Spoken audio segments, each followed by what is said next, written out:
Welcome to English Kaksha again. Oh, what are you thinking? I am going to play with it? No. Yeah, it is a ball. You are right. But I am not going to play with it. Today, we will read the poem, The Ball Poem. Actually, whenever we are having a ball, or if it is lost or damaged, we used to buy a new ball. But in the ball poem, the poet gives us a hidden message that the trivial or the insignificant moments of life can give us significant lesson. So let's read the poem.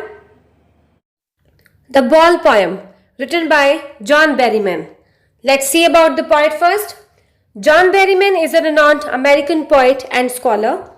In the lyrics, he deals with obsession, tragedy, desire, and ironic comedy.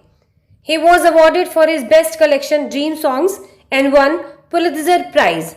Now we will see what is given in the poem. In this poem, John Berryman brings forth a common phenomena, means a common idea, that sometimes trivial means less important, and insignificant things can provide significant lesson of life. As the name of the poem is The Ball Poem, right?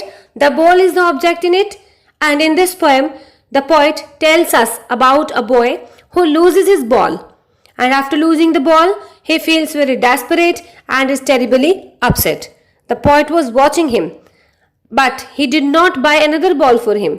He did it so that the boy might understand what it means to lose something. Now we will see what is given in the poem. We will start stanza 1. What is the boy now who has lost his ball? What is he to do? I saw it go merrily. Merrily means happily. Bouncing means moving quickly. Down the street and then merrily over. There it is in the water.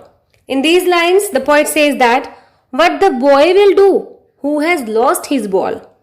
The poet saw the ball going down the street, moving quickly up and away after he had hit it. The ball ultimately had fallen into the water. Stanza 2. No use to say, oh, there are other balls. An ultimating shaking grief fixes the boy as he stands rigid, trembling, staring down as his young days into the harbor where his ball went. Oh, there are other balls. This verse suggests that the loss is not important enough to worry. And shaking grief means sadness, which greatly affects the boy. Rigid means stiff. And harbor, a place where ships may moor in shelter. Right? So let's see what is given in this stanza. In this stanza, the poet says that it is no use to say that the loss is not important enough to worry about. A sudden sadness has overpowered the boy and has greatly affected him. He stands in a stiff position. He is trembling and staring down at the harbor where his ball went along with all his young days. Right? Now we will see stanza 3. I would not intrude him. A dime, another ball is worthless. Now he senses first responsibility in a world of possession. People will take balls will be lost, always little boy. What is given in this stanza? I would not intrude. Intrude means to interrupt anyone or to enter in a situation where one is not welcome. Right? And a dime means 10 cents. It is US currency. Possession means the state of having or owing something as a material. So what is given in this stanza? Let's see. I would not intrude on him. A dime another ball is worthless. Here the poet feels that he should not enter a situation where he is not welcomed. Though buying another ball for the boy would cost him a dime only. Yet he decides. What he decides? He decides against it, that he will not buy it. The poet feels that the boy should be aware of his first responsibility. Right? In a world of possession, where everyone is having something or owing something.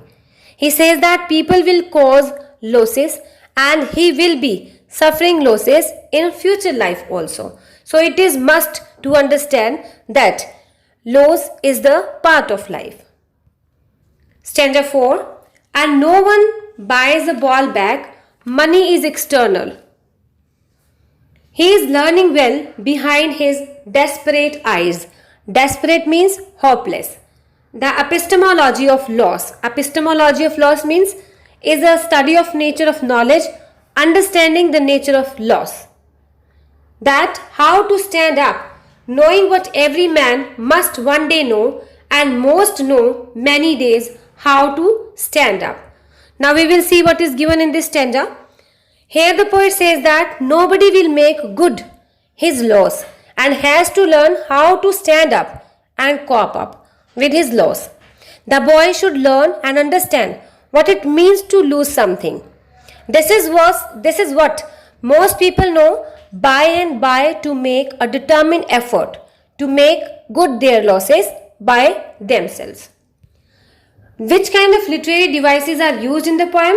Let's see. First is used alliteration where balls will be lost. Here B and B is repeated, that's why it is alliteration. Here again balls and ball, B and B. Fine. So this is called alliteration because only B is repeated. And no one buys a ball back. Here also B buys back and B is repeated. That's why alliteration. Next is enjambment. In other poems also we have read about this literary device, as each of the line runs to the next without any punctuation mark or full stop while keeping the same idea. It means there is no punctuation marks in the paragraph, that's why enjambment is to be seen. Next is used repetition. Balls. This full word is repeated, that's why repetition. If we will count only BB, that will be alliteration. Knowing what every man must one day know and most know. How many days how to stand up. In this, no is repeated. That's why repetition. Next is anaphora. Anaphora is a literary device which actually used in the same way as the writer repeats the beginning of a clause and a sentence with the purpose of emphasizing on the repeated element. And he tries to bring the rhyming scheme also or the rhyming words also. Here what is the boy now who has lost the ball? What? Same words are repeated to show the same element. That's why it is called anaphora. So this is from this poem, the ball poem. I hope each and everything is understood to you. Thank you.